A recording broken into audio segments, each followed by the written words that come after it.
Our ancestors of long ago lived in a very different concept of the world from the one that we know today. Perhaps the greatest difference was in the universal recognition that reality was spiritual, not material.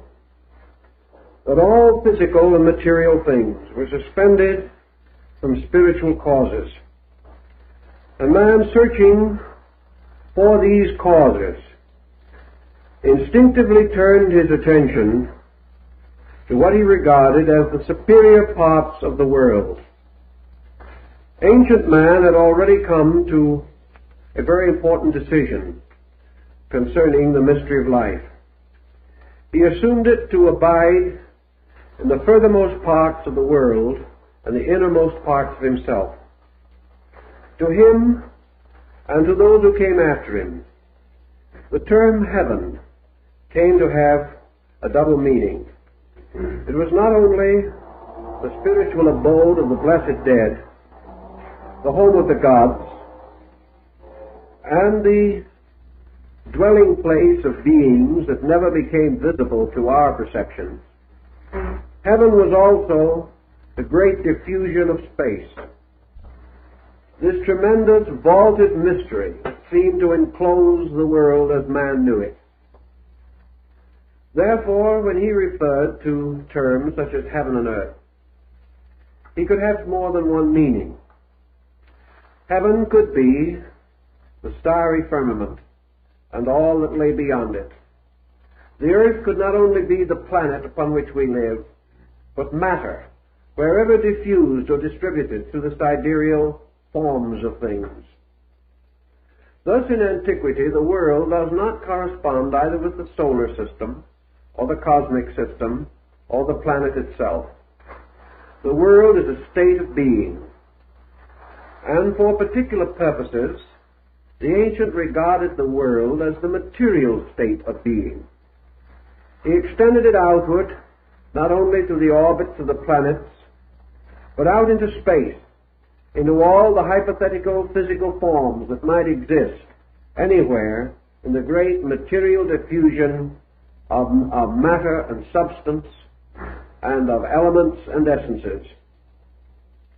He then gradually came to conclude that there were three kinds of energies operating in all created things.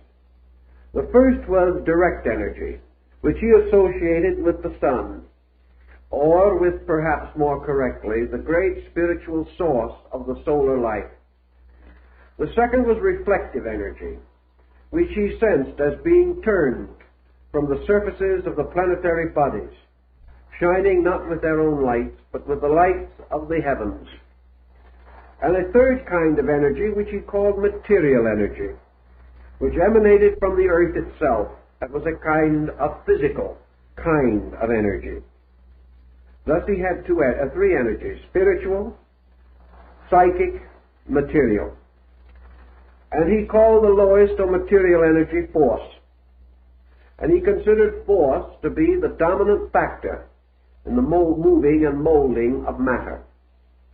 He considered reflective energy, or that from the planets, as formal, or relating to the principle of form, and therefore that all compound natures which are forms are sustained by planetary energy. He then assumed that the spiritual life and power at the root of things, consciousness, essence, life per se, came from a further kind of energy which he regarded as solar, or belonging to the pure life of a sun. He then populated the firmament with suns, declaring that they were scattered like flowers throughout the great field of the sky, and that all these blazing suns together constituted the collective spiritual energy which sustained creation. These suns were what he called in those days, particularly the Chaldeans, the father fountains of all things. For these suns were like vast springs rising in the fields of eternity and watering with their life all of the structures which we call created or creation. Thus, from the beginning, he had a very spiritual concept of the universe in which he lived. All causes came from the great spiritual sources of life. He did not fully understand these sources, nor was he perhaps equipped to analyze the astronomical mystery of the cosmos.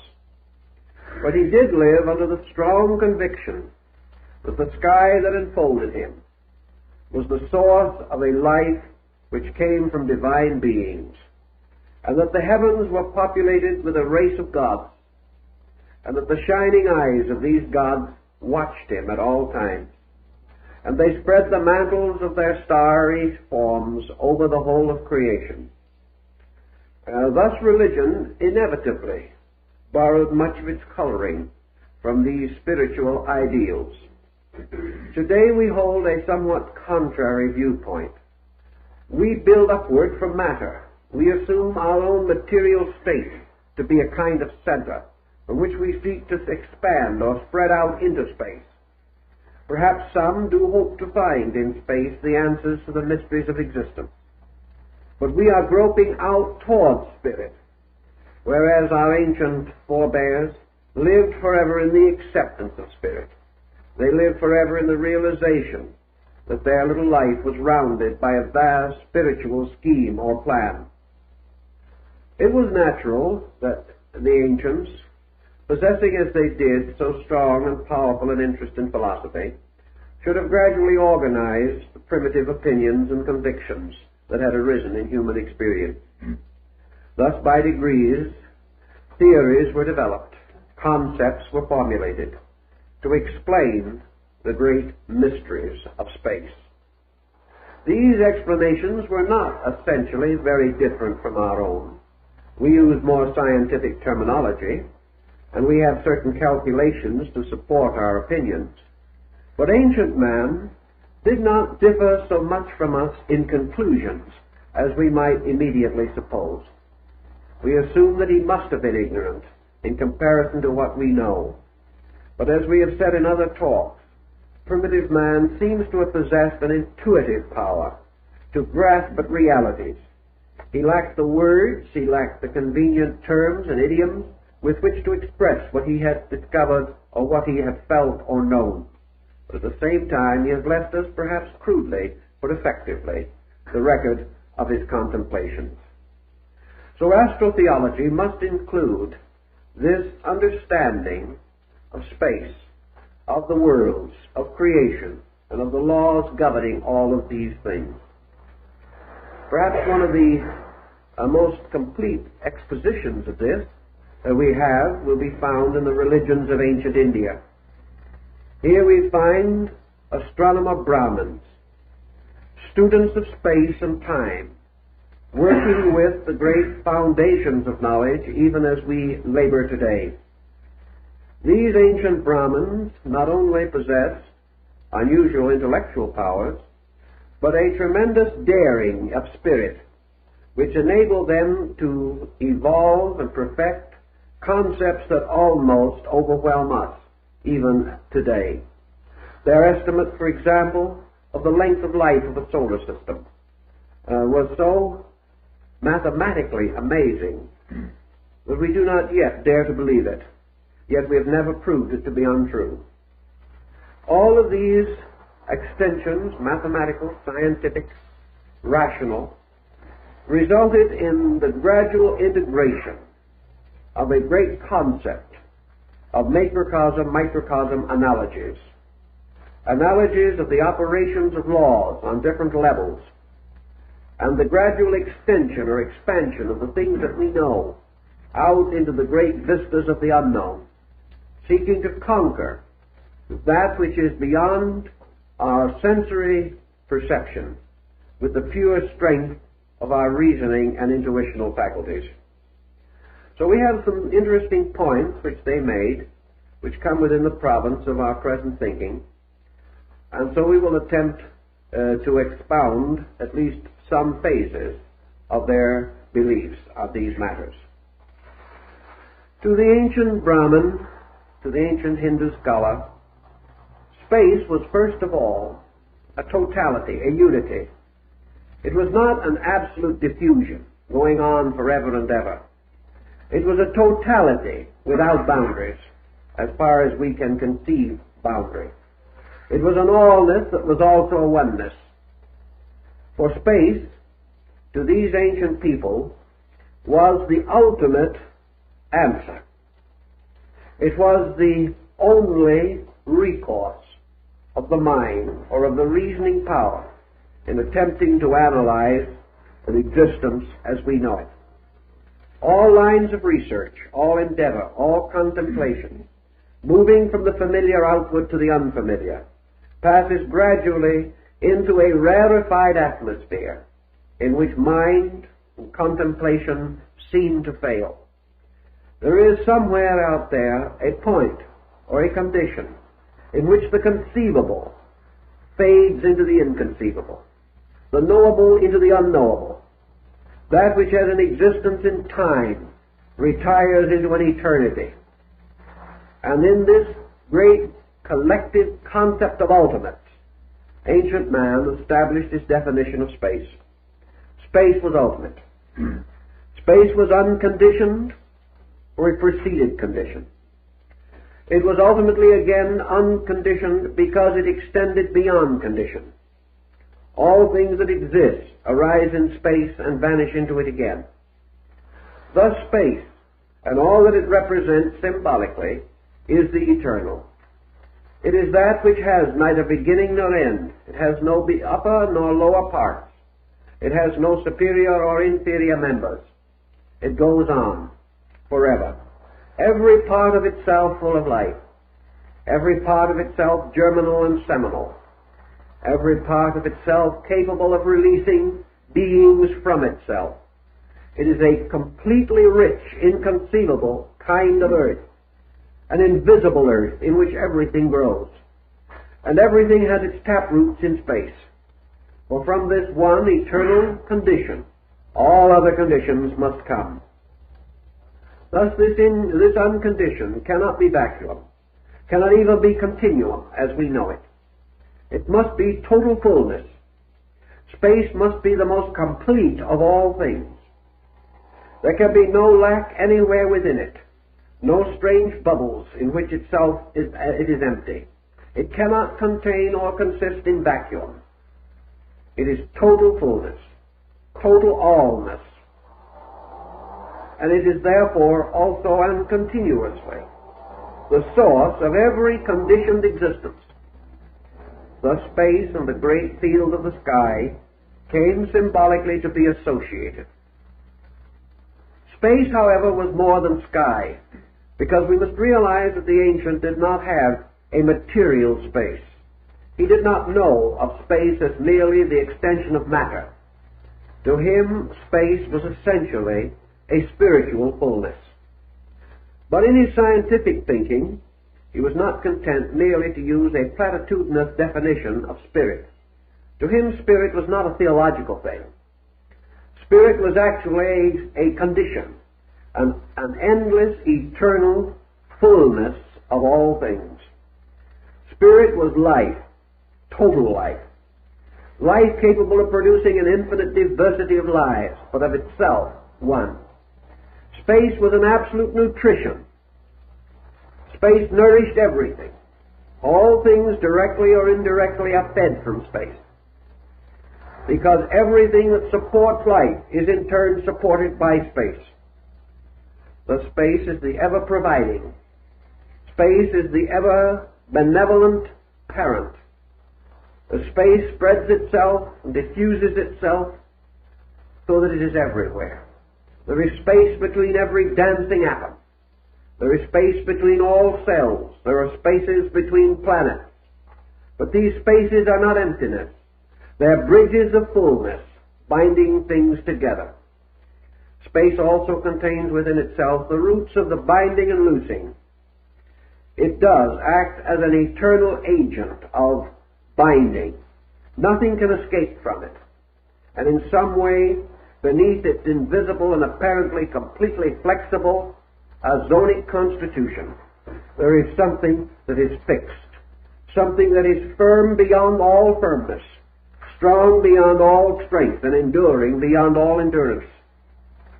Thus space carries within it foundation, place, and in its own mysterious way, moving upon itself, it engenders time. For time is an unfolding, a moving of duration in space. And on and on and on these calculations, these reflections, these meditations go, until ultimately the ancient world regarded space as the final God, the absolute deity. Absolute because no one could find any way of discovering the finite within it. It maintained all finite things. They were parts of it, but it was totality, and the only totality. And everything that exists, when mingled with everything else that exists. These sums together can only equal space. So space is not only the place in which all things are, it is the substance from which all things come. And within it move the laws and principles by which all things are guided and directed. And in space we have great foundations, not only of energy, of time, and of duration, of extension and dimension. We have within it also the great orders of organization. Space is totally archetypal. It contains within itself an infinite diversity of patterns, for it contains every conceivable form, every conceivable structure, every conceivable radiation or pattern or design that can exist anywhere. All the different forms of flower and fauna, all these are forms which have their roots in space. Therefore, space is formal also, for it contains the right of all things to have form, and it bestows form according to law. Somewhere also among these infinite diffusions of space lurked the principles of universal law and order. Here were the great patterns, not only of form and of structure, but of moral, of ethics, of all cultures and arts. All of the discoveries that man can ever make on any level or any plane must first exist somewhere in the infinite fullness of space. It was quite conceivable, therefore, that this term space had far more meaning than we give to it today. It became a symbol of the totality of life, the total and complete sufficiency of this source from which all things gain not only their right to exist, but the very elements and essences of their existence. Now, this space was populated with a concatenation or order of powers. And this order of powers extended beyond any dimension that we can conceive. For just as surely as there is an infinite number of living things upon this earth, so there is an infinite number multiplied by itself of things existing in space. And in space we find the race of the giants, the race of the great divine heroes, the gods who are over worlds and over creations. And the ancients, struggling with his concepts, seeking to determine the way in which all these things operated, came upon a mysterious pattern of septenaries. Everything evolved or developed in terms of sevens. And therefore, in the very dawn of things, a septenary of powers, representing the seven primary attributes that man was able to experience concerning universal energy. These attributes, as emanations or as emergencies, flowed out of space. They were the primary archetypal form generated within space. Now, by what means and under what conditions are we to assume that space, moving endlessly in its own nature and substance, should pass through alternations of objectivity and subjectivity? The ancient, observing everything else in space, assumed likewise that motion was there. Motion originated in a movement of space. Motion existed in two forms, or of two kinds: motion in suspension and motion in action. Space in its own substance was infinite motion in suspension. space contained the potential of all movement because it possessed all direction. But this movement passed through alternate periods of action and inaction, an immense rhythm residing within space, like a cosmic pulsation. Just as the tides of the earth ebb and flow, so the tides of space are forever moving, and space is either outpouring or indrawing constantly. Space is like a breathing, the breath of Shiva. It breathes forth worlds by exhalation, and it draws them back into itself again by inhalation. Thus everything in space is either moving from the spatial energy or returning to it again, forming great arcs and resulting in a curved continuum which ultimately ends in an infinite circle. These things, therefore, these beliefs, caused the ancient to assume that at certain times and under periodic conditions, space became objective. Space moved from its own pureness into the extension of itself, remained there for a time, and then flowed back again in what the ancient Indians called the days and nights of Brahma. And in the night of Brahma, the universe, space, cosmos slept. And in the day of Brahma, it came forth again into manifestation. And when it first came into manifestation, it burst forth as a radiant or glorious energy. And this glorious energy was immediately broken by space itself upon the spectrum of itself to form the great basic spectrum of 7 colors, 7 powers, 7 gods, 7 lights. So according to the ancients, when space becomes creative, there comes forth from it 7 foundations, 7 immense principles of principles, dependent upon principle. 7 magnificent energies of energies, dependent upon energy. These energies are conditions of energy. And the coming forth of the 7 does not mean that space is 7 times manifested. Rather, that each of these manifestations is 1/7 of the potential of space. So that when they blaze forth together to their own total fullness, they reveal space. And these 7 became 7 great suns. And these 7 suns are totally invisible to the sight of man. They are 7 great centers of cosmic life. And they are so vast and so inconceivable that their bodies, the bodies of these 7 together, constitute all known and unknown space.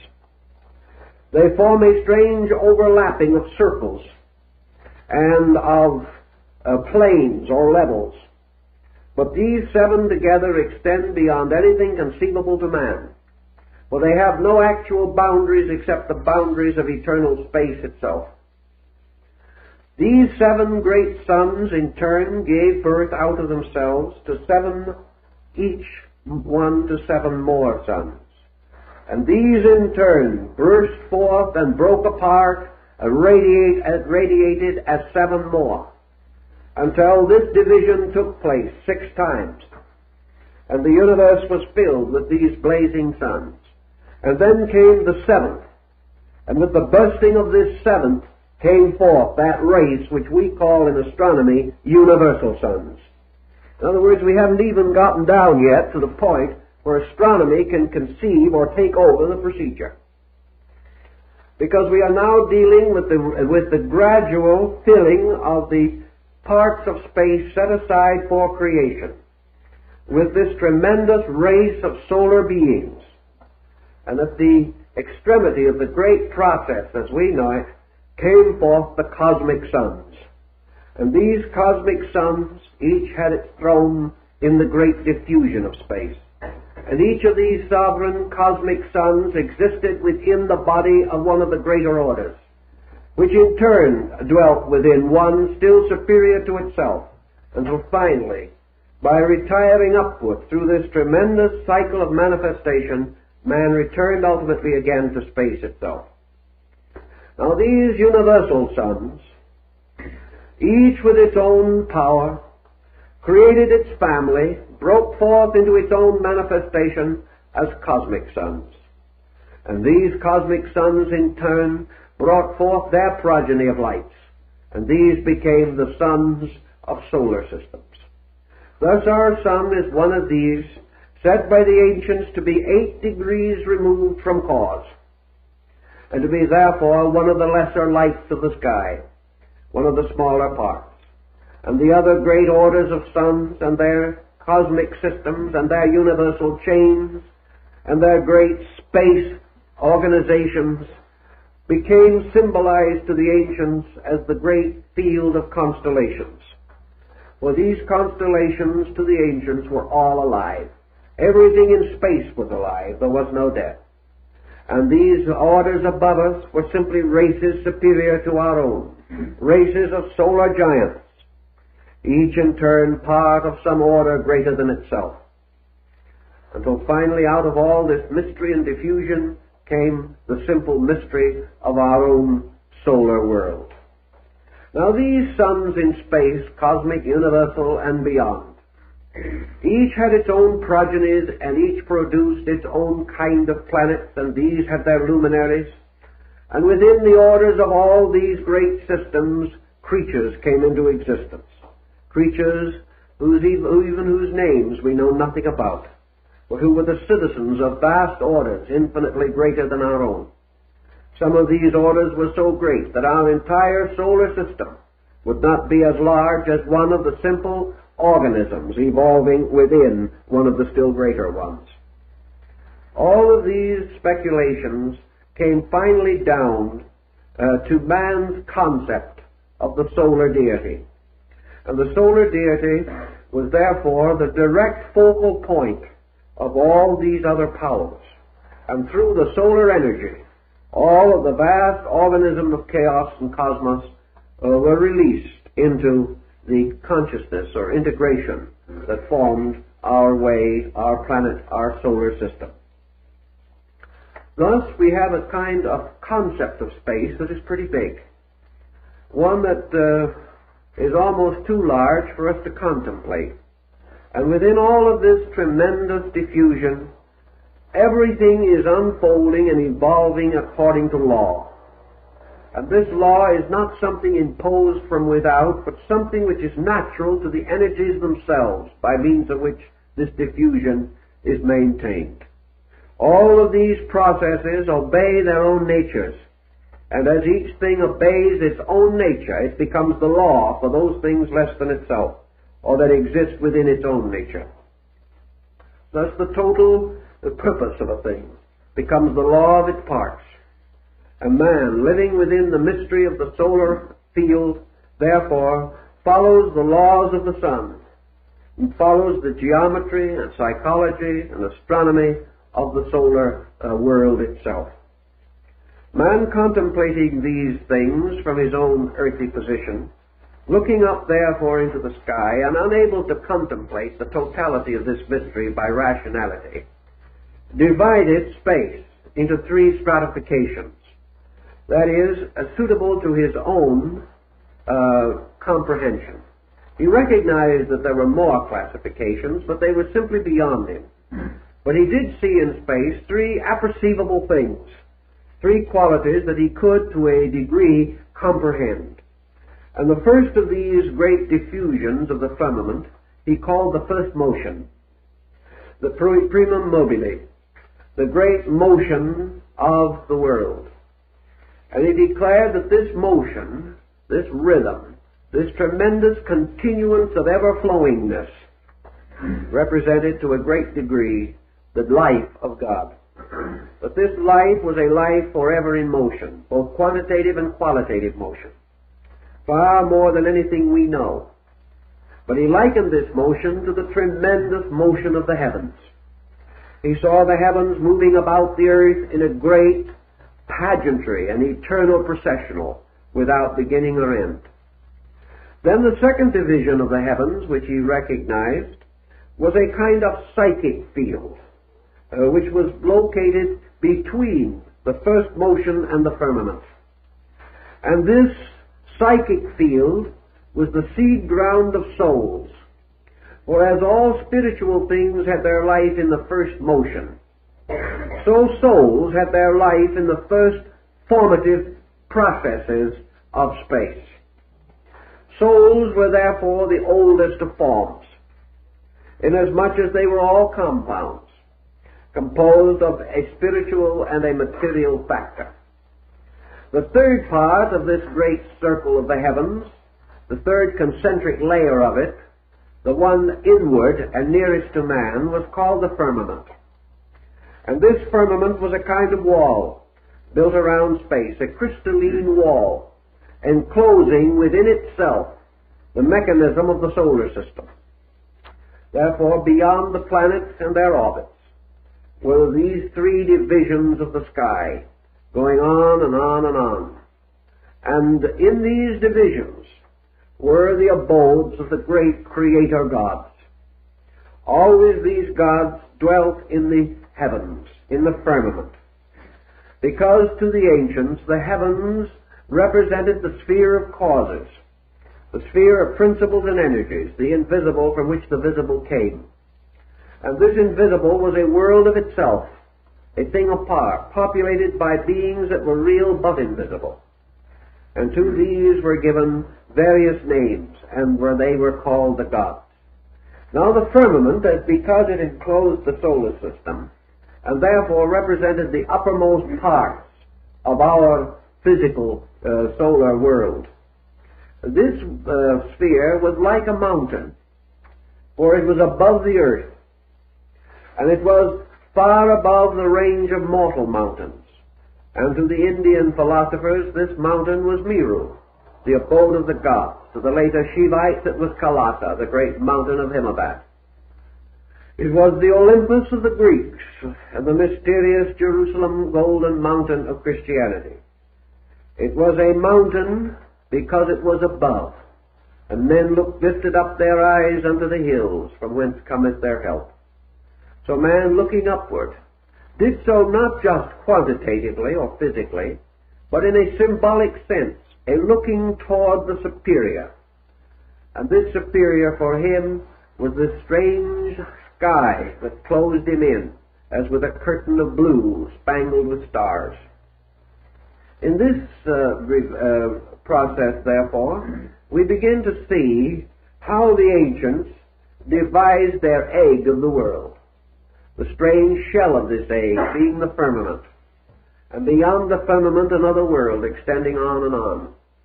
We get a very good picture of this concept in the Revelation of St. John, also in Muhammad's night journey to heaven, and in the divine Pymander of Hermes Trismegistus. Here we also find it in the descent of Istar through the seven gates, to descend into the underworld, because this heaven abode was separated from the earth upon which man stood by the royal arches of Enoch, the royal arches of the sky, the arcs of the planets. And as man ascended through the orders and orbits of these planets, he came near to the empyreum, or the great abode of the stars, the firmament. And by inspiration, by inward illumination, this ascent lifted him above matter and into the abode of the gods. And this was represented by placing a small door in the sky, through which St. John is said to have passed in his mystical reveries to examine the world that lay above. And here he found the sea of glass, before which stood the throne of the Eternal, hymned by the 24 elders, surrounded by the angels and symbols, and in the midst of it standing the Lamb with the seals of revelation. And in this great vision, then, we had man moving into what he regarded as the causal universe. And below this causal universe, within the mysterious walls of the firmament, was a methodological universe, a universe of means, represented by planets, and finally a universe of ends, represented by elements. Thus the universe consisted of a cause moving through certain methods or means, and finally flowing into receptivities or ends, called material or substantial. Thus we find also in these ancient mythological concepts, all life, as Plato points out, falls into generation through the Milky Way. And from this, descending by the ladder of the planets, comes ultimately into material embodiment. The Greeks had many legends and fables about these things. But I think from the standpoint of astrotheology, we have to assume that the ancients recognized the 12 signs of the zodiac and the great northern and southern constellations, forming altogether 36 major patterns in the sky. That the ancients represented these or recognized them as the channels through which the great universal energies beyond man's conception flowed down into the mystery of his solar system and into the mystery of his own corporeal life. Thus these constellations came to have certain meanings, certain distinct and special attributes, and it was believed that as the ancients, Jewish people, held that there were 12 tribes of Israel, Israel being an ancient generic term simply to signify the world, humanity, and kinds of life, that there were 12 orders of life that were nourished and fed by the energy which fell through the constellations of the zodiacal band, and that these 12 were further differentiated by the northern and southern constellations until 36 forms or 36 emanational currents could be recognized. It was all heaven moving in upon man, supplying him constantly with energies. It was man's concept that when his material life was finished, he would return again to the sky from which he came. He must first, however, pass through a kind of purging in purgatory, or a place of darkness underneath the earth. He went down into the earth, but his spirit returned to the stars, and beyond the stars, into the mysterious heavenly world, which was the magnificent counterpart of the lowly earth that we know. This forms a kind of study in anatomy, the anatomy of the universe. And in the researches that we carry on relating to these subjects, we become increasingly aware that all this fitted together to give us a great religious idea, a religious concept that was to remain and be restated through practically every faith of mankind. So let us try and examine for a little while the development of the concept of the mysteries, as these mysteries depended upon the constellational diffusion. We told you something last week about the precession of the equinoxes, and how the great religions and faiths of the world were influenced by the sun's crossing over, or the passing over of the sun at the vernal equinox. This is part of our story, but there is very much more to it. So let us try and follow for a few minutes some of the symbolism that will help us in connection with this. We all know the labors of Hercules. We also know the partial story repeated of these labors in the story of Samson. We are aware of the story of the 12 adventures or voyages of Sindbad the Sailor. All of these have to do with the same type of cosmological symbolism. This mysterious 12 returns again in the 12 prophets, the 12 patriarchs, and the judges that judged over Israel. They come back again in the jewels of the breastplate of the high priest, the loaves of the shewbread. They come again in the circle of the 12 disciples, and in all of the different groups that we have. Wherever the astronomical symbolism impresses itself upon religion, we find the revival of three numbers of great importance: 12, 7, and 4. These numbers always return because they are the great astronomical numbers. If then we assume that the world moves around this great circle, which was the golden or yellow road of the sun in the ancient Chinese philosophy, we see life proceeding in this way. We find also that in this pattern, a solar system such as ours must be part of a constellational diffusion. The ancients said that our sun is a small star in the tail of one of the fishes of Pisces. Therefore, that we belong to a being or a group of beings called the blessed souls. and that we are therefore ourselves one of the 12 hierarchies. That the lords or powers of the 12 signs were referred to as hierarchs. The hierarchs, for example, of Capricorn were the archangels. The hierarchs of Aquarius were the angels. And the hierarchs of Pisces are humanity.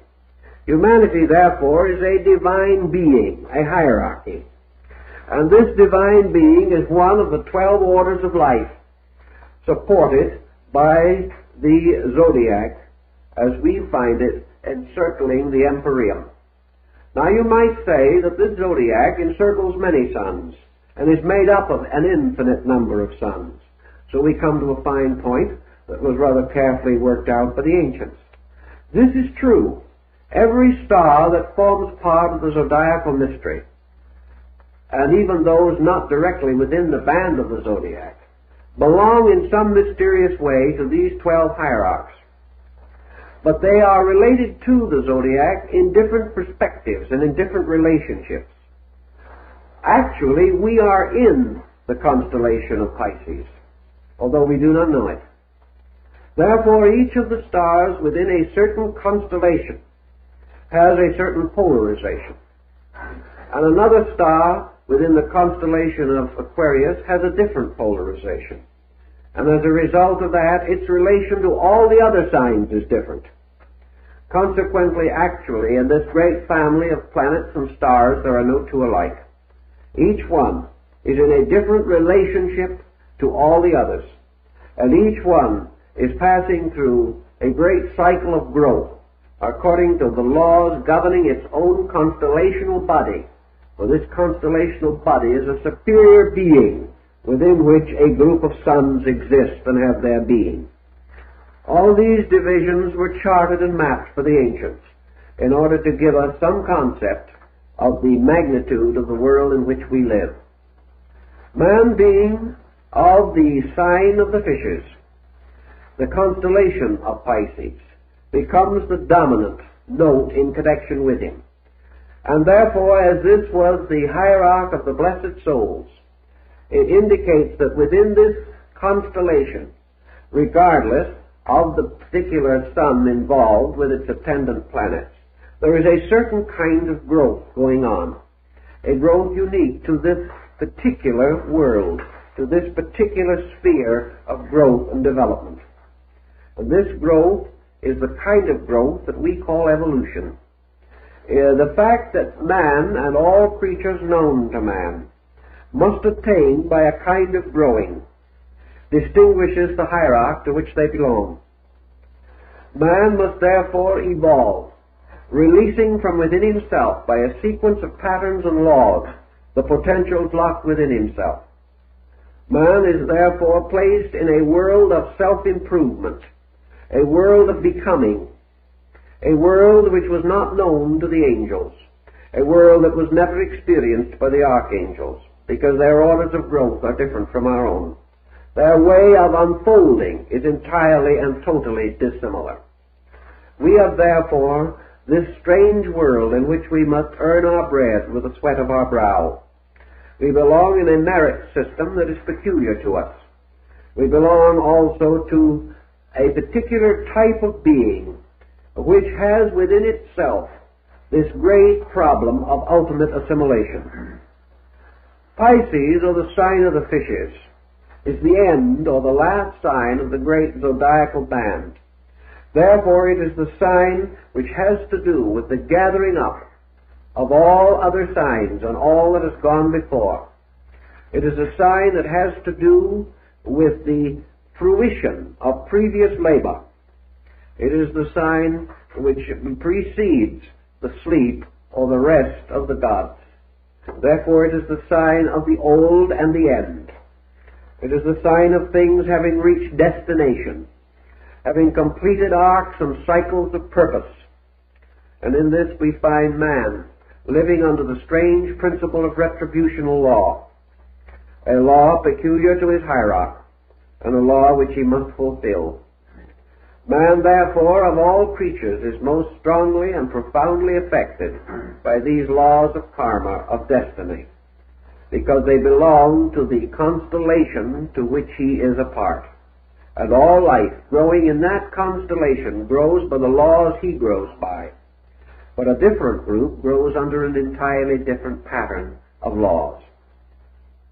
Also, man has another quality derived from this hierarchy, and that is the great compassional factor, the great priesthood. For in a strange way, the sign of the fishes is the sign of priesthood. For it also has to do with that part of the solar system from which the new cycle is to be born.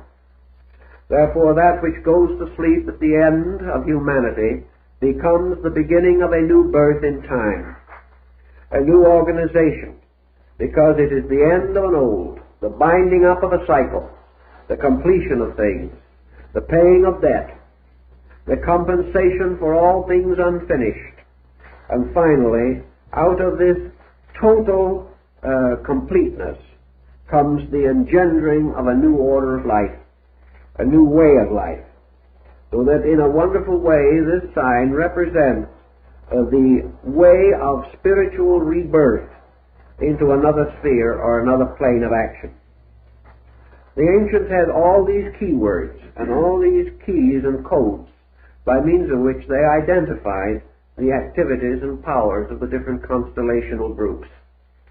And each star had its way of life, and each constellation had its laws and its governors, and the principles by which it was eternally modified or eternally advanced in its own destiny. This brings us to another concept in ancient astronomical symbolism, namely that space is full of mind, that all of these great sovereign bodies are mental entities as well as spiritual beings. They are mental energies because the ancients were convinced that the suns were alive, that they were not merely masses of energy, but they were the bodies of blessed gods. And we find this so beautifully told to us in the Emperor Julian's oration to the sovereign sun. These suns, these great centers of life everywhere in space, were conscious, rational beings. It was only in comparatively recent times that man came into the conviction that he lived in a world in which he was conscious and other things were unconscious. Ancient man believed that he possessed a minimum of consciousness, and that these greater beings around him were far more conscious and far more luminous and far more aware than himself. Man could not understand these beings, but they could understand him. Therefore, the great central suns were centers of understanding, and therefore of benevolence. And each sun was a being with a spiritual integrity, a rational power of penetration and judgment, and an active principle of generation. These powers operating together meant that these great beings were actually creatures, tremendous, inconceivable creatures, yet at the same time, like all creatures, possessing sentient powers, possessing a kind of self-knowledge and a knowledge of other things, as man possesses these faculties to a more limited degree. Thus there was a sidereal population of rational gods, of great beings, children of the great and superior one from which they all came. And these, like the elders of Revelation, bowed down in adoration before the throne, the great blazing mystery of the invisible sun, which was at the root of life. Thus everything was astronomical. Everything had to do with the setting up of formal thrones by means of which the wonders of nature could be made manifest. Now the opposite extremity of this vast pageantry was what we call Earth. And Earth was a very strange thing also, because Earth was not, as we consider it, something substantial beneath our feet. The ancients were well aware that Earth as an element was floating in the midst of a diffusion of life, that Earth was a little island upon the surface of the sea of life, that Earth and all other earthy things were conditions, not essentially places nor times, but kinds of life. And Earth was to them a privation of active principles. Earth was the negative pole of heaven. Earth was the infinite receptivity into which all things of a dynamic were forever flowing. Earth was like a vessel that captured life into itself. Man's body was of earth. Therefore it was likewise a vessel which contained and captured within itself the life of heaven. All earthly things were therefore shadows, symbols, negative extensions of life, not absolutely deficient in life, but deprived of it in some way or part. Thus what we like to think of as matter was merely a temporary condition in this great mystery of life itself. But the ancient also had the realization that this matter, which was the source of body, which was the source of this strange prison world in which man finds himself, that this matter as a polarization was absolutely essential to the kind of life that man has to live. Ancient man differed from modern man in another particular. Ancient man had a wonderful acceptance. Ancient man never questioned the validity or the rightness of things. He accepted that which the gods bestowed. It was his power and privilege to obey, to fulfill, not to doubt. So it never occurred to him in his older days that the earth was bad, or that matter had any bearing upon materialism. He never conceived of materialism as we know it, where materialism is simply a kind of worshipping of matter, whereas ancient man worshipped light and the sun and space and the gods. But if we have become a little inclined to develop a matter fixation, it is simply because in our way of life, matter is the only thing that we can see, and only things composed of some kind of matter or containing material elements are visible to us. Pure life, pure intelligence, pure love are not visible to us, except when we clothe them in some material symbol by which they become recognizable, either through their attributes or through their propensities. But matter itself, which is body, the beginning of all bodily condition, is a receptacle which receives into itself the life and light of heaven, as into another kind of earth. And from this earth the light bursts forth again through the seed, and all things grow upward from matter towards the life which is their common source. So we have elements. Elements not only on our earth, but elements throughout space. For space everywhere is polarized. And wherever in space there is this matter pole existing, it is part of matter. Therefore matter has nothing to do with our solar system primarily or our earth primarily. It is a condition that exists wherever life moves out into activity, because it represents the receptivity which must receive that activity. And without polarization, life cannot manifest itself. And the moment it is polarized, it becomes life and matter. So matter is the infinite challenge, that which must ultimately be filled with life and must ultimately again return to life.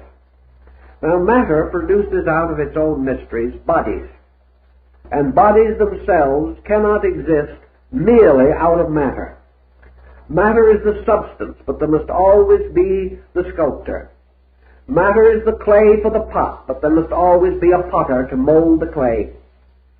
So matter extends on and on through space, visible and invisible actually, where its subtler parts still transcend our perceptions. But matter goes on and on and on. It is a tremendous material from which we can build almost anything, but it remains simply a great expanse of potential. In order that this matter shall become activated, shall have the power to produce out of itself something, or to be molded or made into something, there must arise between space and matter an intermediate power. And this intermediate power the ancient called mind. And mind was the beginning of the principle of form.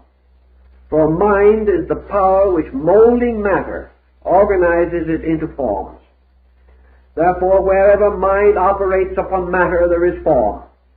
And both mind and matter disappear in the form. And there is a new compound or a new substance that seems to appear. And this new substance is a species or a kind of life. For minerals, plants, animals, men, supermen, deities are compounds of mind and matter. And wherever these compounds arise, we have the emergence of tangible, growing, unfolding forms of life. The molding of matter by mind makes many wonders possible to us. So the ancients interposed between the firmament of the fixed stars, the great spiritual agency, and the elements of the earth, fire, air, and water, the primordial elements which they knew. Between these two they placed the mysterious septenarial hierarchy of mind, and they formed this mind out of the mystery of the 7 planets. And this mind became, by its original power, the thinker, by its reactional power, the reflector. And therefore, by the will of mind, by the creative action of mind, things are generated and formed. But by the reflective power of mind, things are regenerated and reformed. And when mind reaches the point in its development in which it moves from generation to, we might say, regeneration, when it passes from the conquest of matter to the revelation of itself through matter, it then moves into a level which we call psychic. And the soul is the regenerating, redeeming, transmuting power which arises from the reflective attributes of mind. So the ancients had their 7 planets, which formed the rational focus.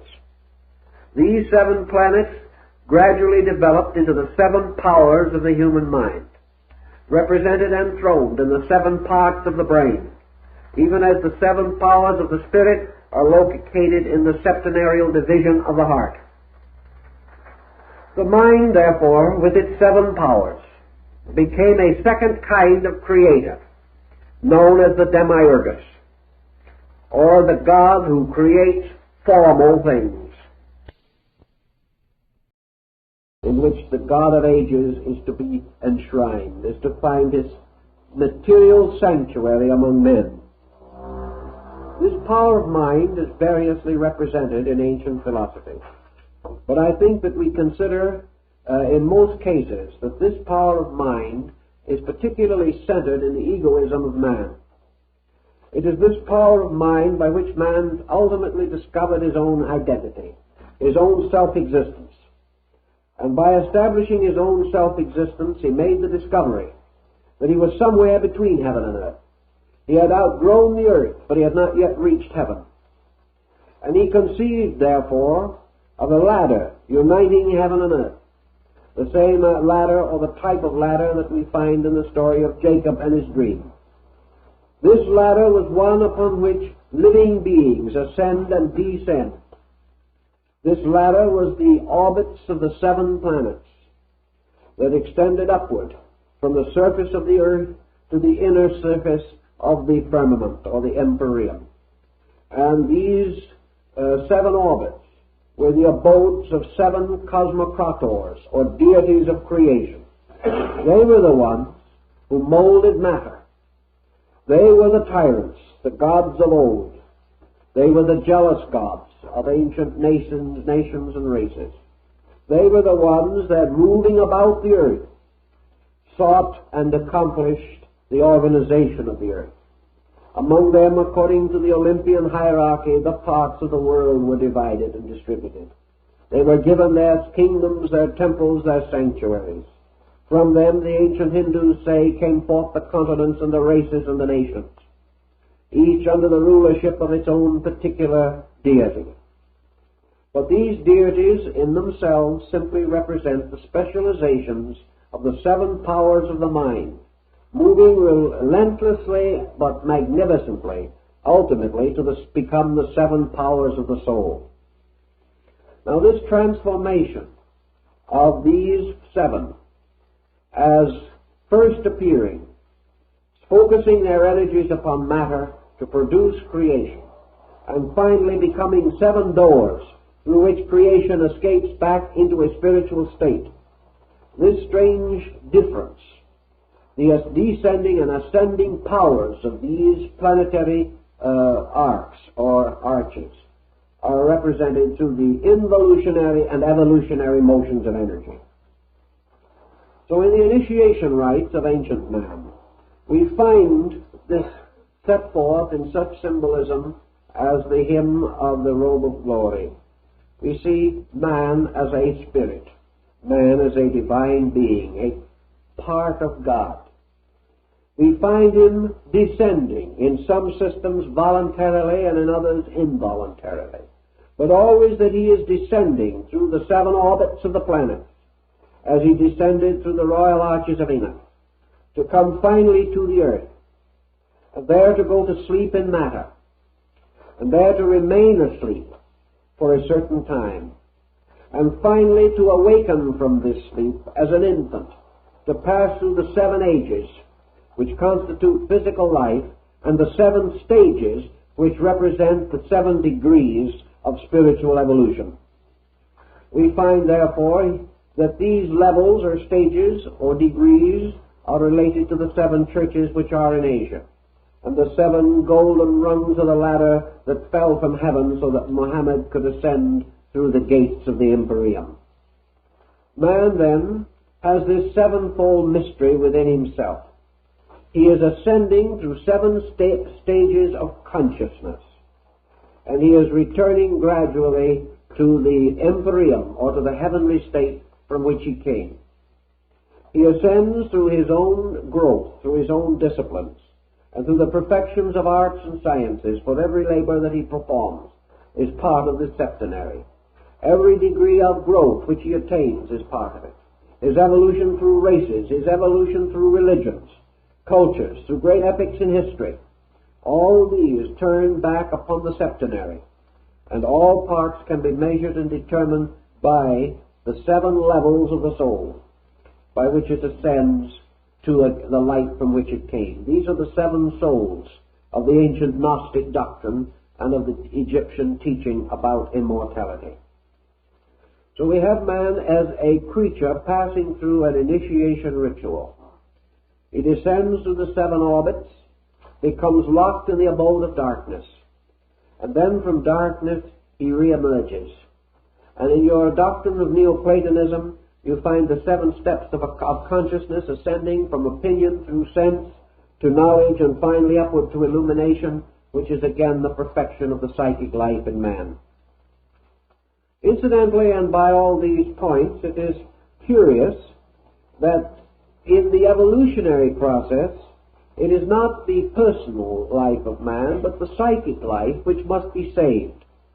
It is not the individuality, but the universality in man which is important. And this must be brought ultimately and finally to its total liberation. So we have these orders of ancient planets. And we go back to our Greek system, and we find several things that are of great interest to us. In the Greek theology, for example, we find that originally the great God was called Heaven. And this God was called the Great Father God. And he was Uranus, the sky deity. And this sky deity ruled supreme for a great period of time. And then his kingdom was taken from him by Saturn. And Saturn in turn lost his kingdom to Zeus. And Zeus, in order to save his kingdom and to make possible its ultimate regeneration, fashioned in a mystery and carried in a golden thigh bone the mysterious infant child Zagreus, or Dionysus, who was to be the radiant personification of the God himself. This deity, Dionysus, was for the salvation of the world. Now let us see what this all means when we start to develop it. We see then that heaven, Uranus, losing its kingdom to Saturn, is the beginning of generation. This means the first orbit within the great mystery of the sky itself. Saturn was the ancient one, the old god, Cronus, and for some mysterious reason the ancient named the outer orbit of the solar system in honor of this deity, placed the symbol of Saturn as the sign of the ancient one, Cronus or time, and made this god the devourer of his own children. And Saturn, in order to preserve his kingdom, destroyed his children by eating them as rapidly as they were born. But finally, the wife of Saturn substituted a stone for one of the children, and this deceiving the god, Zeus was permitted to live, and Zeus in due time took over the kingdom of his father and fulfilled the ancient prophecy that was written in space. The legend here is rather obvious. Saturn is time. Time devours its own children. It devours everything which is engendered within it. Nothing that is born in time or of time can survive time. Therefore, we have here a problem in substitution. By a subterfuge, something that was timeless was introduced into the pattern of time, and in this way Saturn was outwitted to produce out of itself or from itself the deity Zeus or Jupiter. Now let us go for a moment and remember that our ancients were not concerned with mere physical phenomena. What did Saturn represent? Saturn represented to the ancients supreme wisdom. Saturn was the ancient power that must ultimately also devour everything less than itself. Therefore, all things that are born from wisdom must ultimately be devoured again by wisdom. This was the strange, abstract, contemplative wisdom of meditation. This was meditation from which things are born, but to which all things must return again. This was a kind of consciousness which engenders, but holding and possessing, always forces the thing which it has created to return to itself again and be dissolved. So Saturn, representing the beginning of creation, also becomes the symbol of death. For everything that is created must die. And everything that is born of the race of the Volsung in the Nordic mysteries is destined to the tragedy of the Götterdämmerung. All the heroes of the world must die, because they are the progeny of death. So anciently Saturn, or Cronus, was represented carrying the scythe of death, sometimes represented as the reaper, and often as an aged person, often as a skeleton. Saturn was then the devourer, the ultimate. Saturn was the beginning of motions which in themselves must end. Saturn was the beginning of separation, which is itself the supreme illusion, and must lead ultimately to the end of its own existence. So Saturn plays many parts, often apparently in complete conflict with themselves, but always there is one underlying principle underneath, and that principle is that Saturn is strangely both beginning and end. Saturn is the hope and the end of hope. Saturn is death, and Saturn is everlasting life, depending upon the direction of the motions. For the ancients believed that from the rings of Saturn, souls were cast back into the empyrean or space.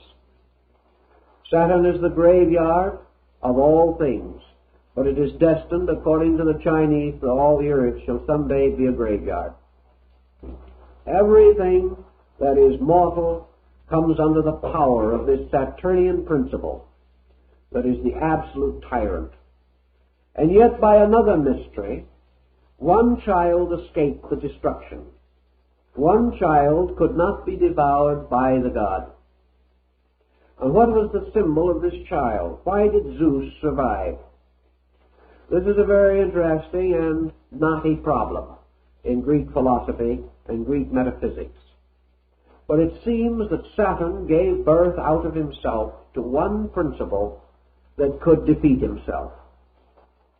And the nature of this principle we have to find in the very processes of contemplation. For in the meditational mystery, there is in the state of illumination that power which can escape death, the power that is born of death but comes to eternal life. There is in the composition of all things that which is born but cannot die. This mystery is the mystery of the soul itself. For the soul is the only thing that has a beginning in time, but an eternity of continuance. Such was the Greek concept, inasmuch as the soul, outgrowing the mystery of life, was alone capable of the experience of immortality. Zeus survived the strategy to destroy him, and in time became the master of the kingdom. Now Zeus at this stage represents the infantile aspect of the soul in its, we will say, in its potential, not in its potency. And Zeus becomes a kind of autocrat. Zeus becomes a very tyrannical thing, because he is the symbol of imagination, and because he has to do with the dream of creation. And from Zeus, in his dreaming and in his mystery, there come forth certain principles and powers. And one of these principles or powers is the horn Zagreus, which is carried within his father's thigh, the mother Semele having been destroyed by thunderbolts. And this horned deity is Mars. Now Mars, therefore, is the next in our order of descending planetary orbits from the sun, from the sphere of Saturn. And Zagreus, in turn, is Mars, or the dynamic energy of the Titans, or the titanic powers which force the world into existence. And the power of Mars is the power of will. Therefore, out of the experience, out of the mystery of imagination, out of the creative potency of Zeus, comes the symbol of will. Will as the directing force by means of which worlds are brought into manifestation, and by which the objective life of man is maintained. But this Zagreus passes through a metamorphosis, because will in itself is a very subtle thing, as Schopenhauer points out. And out of the mystery of will comes the alternative deity. For from Zagreus comes forth Dionysus. And this change is accomplished without death or without the changing of personality. Zagreus simply becomes Dionysus. And the means of this becoming is a metamorphosis so gradual and so systematic that it is almost impossible to determine the boundaries of the myth. Dionysus, of course, is the sun. So we find the solar system moving from the power of Mars to the power of the sun. Now the sun, therefore, becomes a kind of regeneration or redirection of the power of will. And out of will, the will of the creating factor of Zeus, the will born of heaven, comes this other kind of will, which Burmese terms the divine will. The will of man, the will of nature, the will of the universe, to the achievement of the great spiritual mystery. The regeneration of will. The transformation of will from the force aspect to the compassion aspect. So that the great power to create things, to force things, to move things, is transformed from will to love. And love becomes a supreme power taking the place of will. And in this, Zeus gives his beloved son, transforming him from the will aspect to the love aspect. And as soon as this is achieved, Dionysus begins his great adventure which leads to his final tragedy. For it is the inevitable tragedy of love that it must perish. And love, strangely enough, dies for its world, or dies into its world. And in the mystery of Dionysus and his adventures, we have the focal point of the human ego. Dionysus becomes also the human spiritual entity, born of will and perfected in love. A creature created by a fiat of power, but perfected by a renunciation of power. So Zagros and Dionysus become the polarities of will as power and love as redeeming power. Thus we have descended now through the four arches of the sky, the orbits of the planets Saturn, Jupiter, Mars, and the Sun, and we find the Sun placed midway in the septenary. This makes it possible for the Sun to be the fourth from below and the fourth from above, constituting a point of mingling. The Sun's location, then, corresponds almost exactly with the location of the heart and the human body, suspended between the two great focal points of creation and generation, and also the middle ground of the soul or psychic field. And the Sun, or the ego, standing in the midst of itself, standing in the middle part of the great septenary of the soul sphere, has the right and has the power to extend its rays upward to the contemplations of causes, or to descend with its rays into the underworld to become involved in the mystery of effects. If the Sun falls into the underworld, it is there for 3 degrees or 3 days buried, for it descends through the orbits of the 3 inferior planets and is finally placed within the earth, which is the underworld. And in turning further downward, this new power, this power which we call the compassion or love of God, falls next into its reflection or negative correspondent, becoming involved in the mystery of Venus, which is like the Venusberg in Tannhäuser or Kundry in the Parsifal cycle. For as the Sun, blessed of its Father, and bearing its Father's power of divine love, representing the ego, falls into the orbit of Venus, it falls into sensory or sensuous love. It falls into the personal out of the impersonal, for it is descending downward, now into the mystery of illusion. And Venus is the guardian of the garden of illusion. And Venus represents the appetitive and emotional powers of the soul. Captured within these powers, held like Parsifal in an enchanted garden, the soul begins to substitute human emotion for divine emotion, substitutes attachment to form for attachment to life, substitutes the beautification of externals for the glorification of eternals. And so this great psychic entity falls into the orbit or sphere of Venus, who is the mistress of the oceans, born out of the sea, born out of Maya or the dream. This mysterious descent, according to the Greeks, was represented in their mystery rituals by a series of sensory temptations, which, unless the candidate could overcome them or withstand them, meant that he was led astray into the mystery of darkness.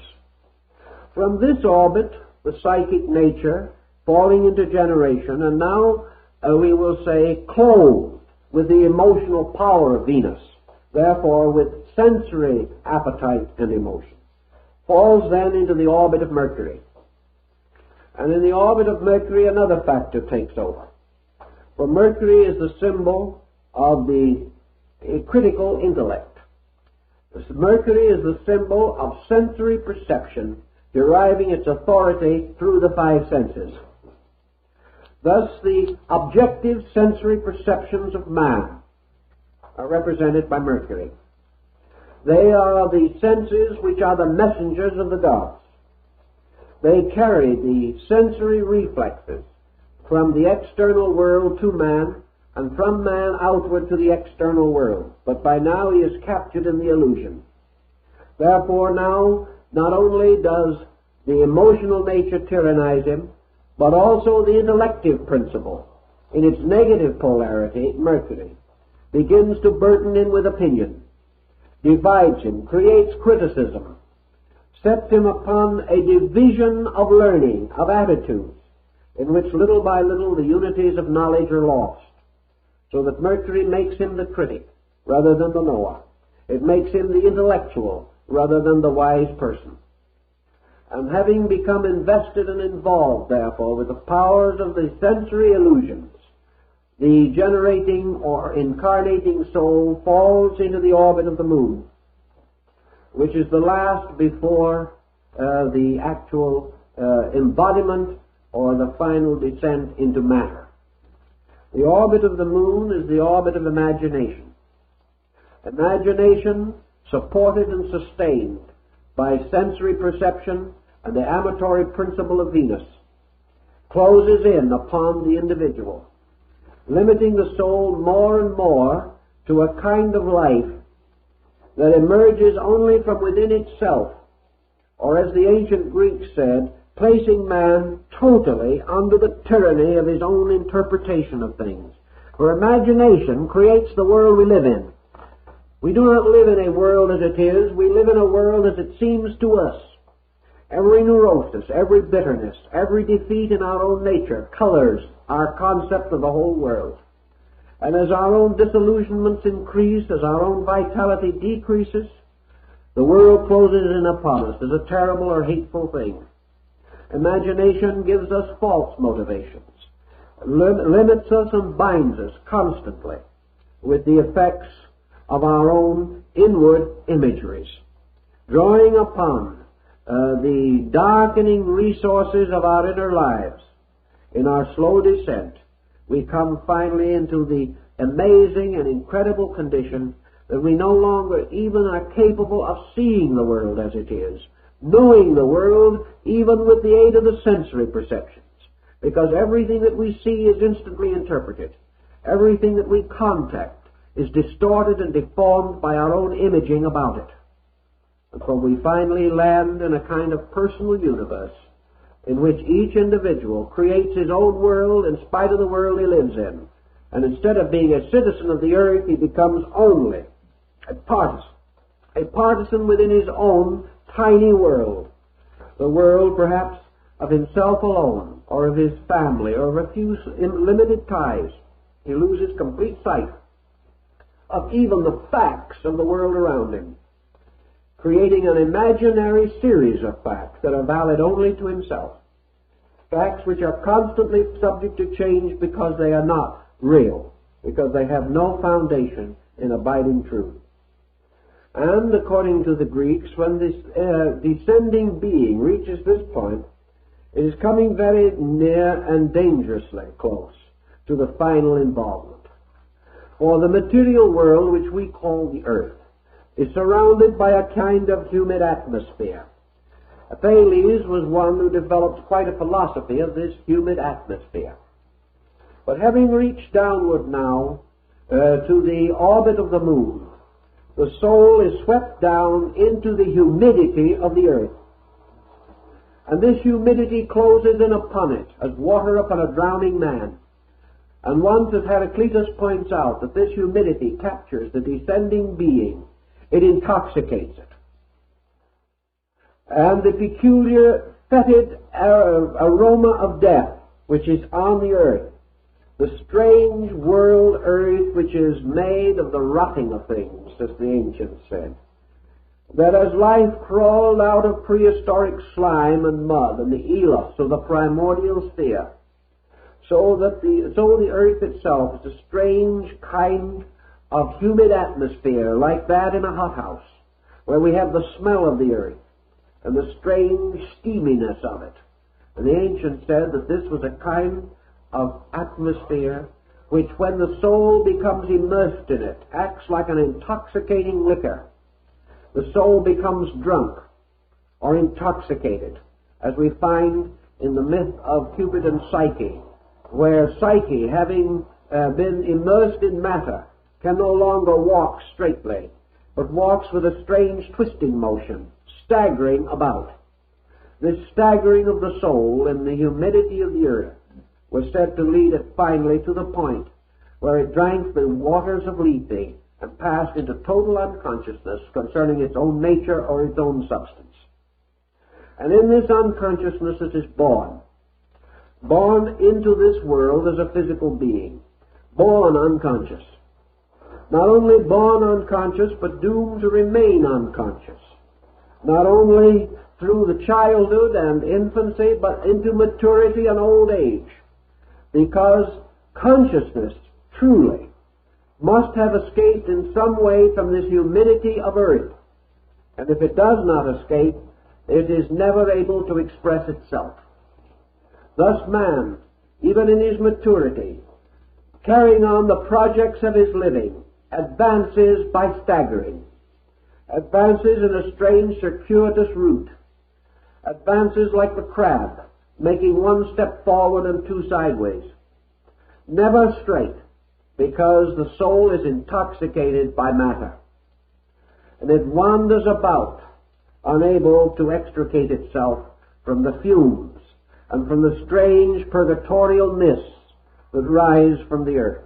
Of course, this is the symbolic story as told in the mysteries, but the point of it is rather obvious, that the being once enveloped and enmeshed in the substance of body is locked within it, and being thus locked within it, struggles desperately to escape, but cannot find any way out of body. This was the beginning and end, essentially, of the doctrine of Socrates, was that man must discover a means of rescuing his own being from the strange humidity which we call ignorance. Ignorance being the strange property which intoxicates the soul when it enters into the sublunary sphere which we call the earth. So having brought the soul now downward in the mystery ritual, down the rungs of the ladder, we find man completely locked, yet with all this locking bearing within himself all the powers of the hierarchs from which he has fallen, also containing the mystery of the orbits of the planets through which he has descended. He has been locked for the 7 deadly sins, or the negative poles of these planets.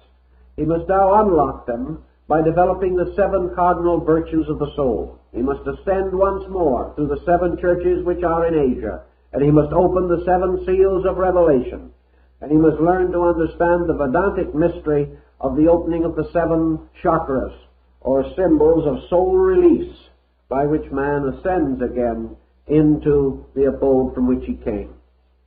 To make this ascent possible, the ancients say that institutions were set up in the world, and these institutions were in every case, in some manner, reminiscent of the universe.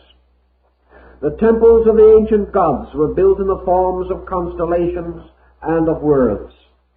And the great forms that were used throughout were either the forms of man himself, representing in his structure, as Leonardo da Vinci points out, the measurements of the cosmos, or the great canon of rules by which the merits and values of all things may be estimated. Man himself, contemplating the productions of nature and the productions of art, is stimulated, according to the Greeks, by the dawn of memory. In other words, he must first of all activate the lower faculties of his own consciousness. From the moon he gained imagination. Imagination, by its abuse or misuse, cast him into matter, causing him to look downward, see his own reflection in the pool, and like Narcissus, perish trying to embrace the likeness of himself. But man ascending must ascend back through these orbits by transmuting each of the energies and making the destroying powers the redeemers. He is able to do this because within himself was placed the blood of Dionysus. He contains within himself the life of the solar mystery. And because he possesses this, he is potentially capable of overwhelming or overcoming the creatures that guard each sphere all the way back to the world from which he came. Man is greater than the angels. Man can escape because by nature, origin, and substance He is superior to the thing in which he is captured. If man had been created in or differentiated from any one of those 7 levels, he could not ascend above it. But because he was created above them all, he can be restored to his own natural destiny. Because he was enslaved rather than created, he can be liberated rather than annihilated. Thus, that which is within him, being superior to the world, cannot die with it, but can be rescued or separated from death by the mystery of the ascent of the ladder of the 7 stars, the jewel of the 7 stars of Egypt, the mysterious ladder rising from the tomb of the Egyptian priest, upon the rounds of which ascends the Binu, or bird of the soul. So man's locked within matter, finding locked also within himself the 7 lights of the candlestick, and the 7 mysterious angels before the throne. He discovers that within him are the 7 powers which imprisoned him, and each one of these powers, through cultivation, becomes a liberator. Therefore, man, to redeem himself, must redeem the 7 powers of the planets. Thus, in the ancient alchemical mystery, the philosopher's stone was composed of the substance of the 7 planetary metals, which, when properly brought together, or purified, or redeemed by rotations, as they were called, would ultimately produce the elixir of life, the philosopher's stone, and the universal medicine. So, coming back up, man discovers that imagination is to be now his leader. He must redeem imagination. And this redemption of imagination is perhaps one of the labors upon which man has worked from the earliest periods of history. He has been trying to use this strange formative power within him to ennoble rather than to destroy. He has sought to escape the pit that we are in today and make out of this neurotic instinct the great creative agent, the magical agent of liberation, as Paracelsus described it. For imagination is the thing that makes it possible for man to dream that he is better than he is, dream that he is able to achieve. For everything we have fashioned and created in this world was first in the imagination of man. And then, by building a foundation under dreams, he advanced the common cause of his kind. So the purification and redemption of imagination causes man to first imagine and then comprehend the magnificent integrity and order of the universe. He sees himself as a God. He sees himself as a divine creature, and is moved by this vision to become like that which he desires to be. So out of imagination then comes what the ancients would have definitely called a certain sensory organization. And on the level of this sensory organization, we probably can place the whole structure of science. For here, with the mind's lower faculties under the rule of Mercury, man begins the integration of his world. He begins these projects of the mind which seem important to him, but which in the universe are probably totally unimportant. They are important only for what they can do for man and not for what they can do for the universe. But gradually, science organizes sense perception. It takes the sensory perception away from the superficial and the obvious, organizes it, tests it, tries it, disciplines it, until finally man develops what we may term a scientific method, an orderly procedure for the cultivation of those things which he has imagined, and what poets have dreamed, scientists have caused to come about. And having therefore organized, integrated, and made methodical the faculties of sense perception, man can now use them for liberation rather than for bondage. Instead of being drowned by the senses, he makes use of them to open doors into larger worlds and to carry him forward to a still greater achievement. And in this achievement and in all these problems, he runs against an obstacle For sense and imagination both run against the obstacle of ambition. And ambition is a powerful passion. Ambition is one of the powerful emotions associated with the negative pole of Venus. It is not ambition just to be great. It is this ambition which is the true passion of the soul, by which it is driven. And this driving of the soul by emotion leads it first to disaster and finally to redemption. For it is the redeeming, the regeneration of the emotions, by means of which man slowly emerges into a world of friendship instead of a world of fear. It is by the redemption of emotion that man becomes capable of being a friend, capable of a pure affection for life, for beings, for persons, for conditions, capable of a humanitarianism which places the common good above individual good and causes love of self to be finally dissipated by love of good. And so by degrees man takes love, which once bound him to his own ego, and uses it to release his skill, giving benevolence to knowledge, giving depth to illusion or sensation. So finally these factors all contribute to the elevation of man and the ultimate improvement of the total structure of human society. Man then returns once more to the level of the Dionysian estate, which is the orbit of the sun. And here man finally exhausts those things for which the sun stands. For the sun not only represents the source of life energy, but because it is a center of light in a field of light, it represents the primary factor of individuality. Individuality is the root of egoism. Individuality is the power of the individual to see himself, know himself, and determine for himself. So this individuality, which was once a passion to be separate, gradually leads upward in its redeeming course until it reaches itself and comes back again to the level of ego existence in the concept of the perfect human being.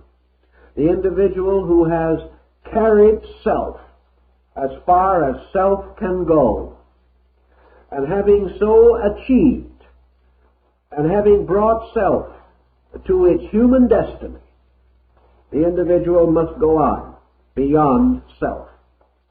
Man, having achieved the orbit of the sun, according to the ancient rites, had attained his potential humanity. He had transformed this potential into a potency. He was a human being. Until he has made this ascent and achieved this end, he is not truly human. Therefore, he must attain his humanity by passing through the cycles of the mysteries. The lesser mysteries being of those planets which are below the orbit of the sun in the ancient system. Having attained, therefore, to the substance of his own existence, man is instinctively and immediately moved by another consideration. The moment we become fully aware of self, truly aware, we must become aware of the relation of self to other things. A man having attained to selfhood discovers that it is not the end, that it is not sufficient that man should be alone. It is not good for man to be alone. It is not good for the individual to simply be himself, even though that self may be a rich and luminous experience. So man continues to expand upward into the heroic state of the Greeks. And in the heroic state he comes again into the influence of Mars, now upon the ascending order. For of the order of heroes are such as Achilles, a mighty warrior, Odysseus, a strong and brave man, Hercules, slayer of the Nubian lion, and many other wonderful and magnificent adventures. Mars, therefore, now represents a new kind of energy introduced. And it is this kind of energy which causes the individual to ascend to the heroic state. That which was the martial principle of aggressiveness now takes the form of man's dynamic determination to overcome the egoism in himself. He becomes the armored warrior, like St. George of Cappadocia, the warrior who must slay the dragon of his own ego. He becomes, therefore, the overcomer of beasts. He becomes the cleanser of stables. He becomes capable of capturing the girdle of the Amazons. One step by step, he achieves the heroic state, the hero represented by the man of spiritual action. Now, the man of spiritual action is the one in whom this action is both dynamic and internal. It is the action which is great enough and strong enough to break the tie of the ego. And so, like the mysterious story of Alexander, the hero cuts the Gordian knot, and in that way escapes the confusion which binds and holds the ordinary mortal. The heroic state, then, is the state of the redeemed Mars, where it makes the hero of the world. It makes the conqueror who conquers not with the sword, but with the light of truth. It is the individual who has the supreme heroic power to conquer self, and to take the sword of swift detachment and cut low the mystery of illusion. It is consequently this strange conflict of Siegfried the Dragon Slayer. It is the hero self now, as the armed and plumed warrior, who turns upon illusion, and with the pure power of the heroic consciousness overcomes it. In the Greek legend, therefore, those who thus overcome and thereby achieve the reversal of the curse placed by Zagreus in the descending order, these who then ascend are reunited to the demiurgus, Zeus, entering into the Jupiterian state. And the Jupiterian state in the ancient Greek system or symbol was the state of true or universal mind. Here the individual begins to take upon his own consciousness the mind which is above ego. This is the higher monastic mind of India, the mind that transcends thinking as we know it, so that it becomes what the ancients call the legislative mind, the mind that begins to seek for and gain identity with the law. Thus, the mind on the level of Zeus is mind consciously identified with universal law, for it is by law that Zeus brought forth the world, and it is by law that man folds up the world again and puts it away. It is this power in himself by which he is able to penetrate the world and to achieve identity with the laws that govern it, and in so doing to attain the deitic state of the higher Eleusinian rites. Thus, this is the law, this is the type of mind that is the pure reflective mind, the mind which in the descending arc objectified to create the world, and on the ascending arc subjectifies to experience the power above the world. Thus it becomes the abstract or creative aspect of mind. And having thus accomplished its destiny as mind, it returns to the father whom it first outwitted, and that is Saturn. And it stands upon the edge of the mysterious world over which Saturn governs, and man as a being comes finally into conflict with the ultimate adversary, time. He comes into contact with the ultimate thing that says to him, you must either be created and die, or you must escape creation if you would live. You can rationalize, reason, and create with the mind, but still you will die. The mind will grow tired, the mind will grow weary, and there will be gods that will take away your kingdom, no matter how wise you are. As the wise Greek once said to Croesus, the richest of kings, who said, "I have more gold than anyone in the world." And the stranger said, "Yes, your majesty, but a man with better iron will take it all." And no matter how far we go, according to the Greek cosmological concept, we come finally to the arch of Saturn, where the keeper of time and eternity awaits us.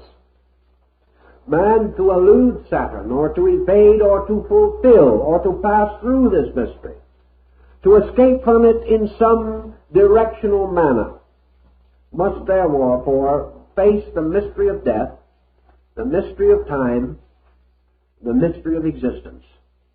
For all of these things hang like pendants upon Saturn's splendor and emaciated structure.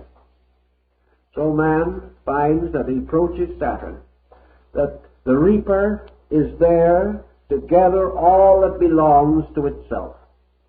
And as Saturn is the father of generations, and is the one from whom all the seven mysteries of existence are suspended, Saturn can claim them all, take them back one by one. And only that which can survive the loss of the seven parts of the personality can survive. So the aspirant, the dreamer after the mysteries, then comes to the realization that the only way he can save his life is to lose it. That the only way that he can gain everlastingness is to free himself totally and completely from the illusion of existence. This would be equivalent to the Buddhist nirvana. This is equivalent to the absolute samadhi of the higher Vedanta.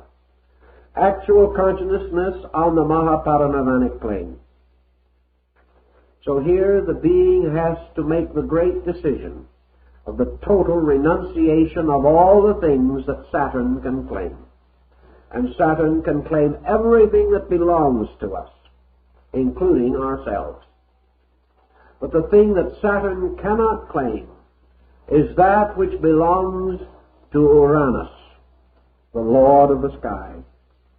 For Saturn is the son of Uranus, and he cannot claim the father's part. So the only thing that man can take away beyond the orbit of Saturn is the mystery of heaven itself. And in the Eastern tradition, this means that at the gates or on the mysterious rings of Saturn, all forms, physical, mental, psychological, must be dissipated and cast back into the great reservoir of substances from which worlds are fashioned. The only thing that can go on is pure heaven, which means the pure, unconditioned consciousness of man. This consciousness then returns to the great Father of all. And from the great Father, Uranus, it is restored in due time to the mystery of the constellations. And it comes into another life above the firmament. A life which, as Buddha points out, because it is positive, whereas all our living is negative, is unknowable to us. Because what we call wisdom is only a degree of ignorance.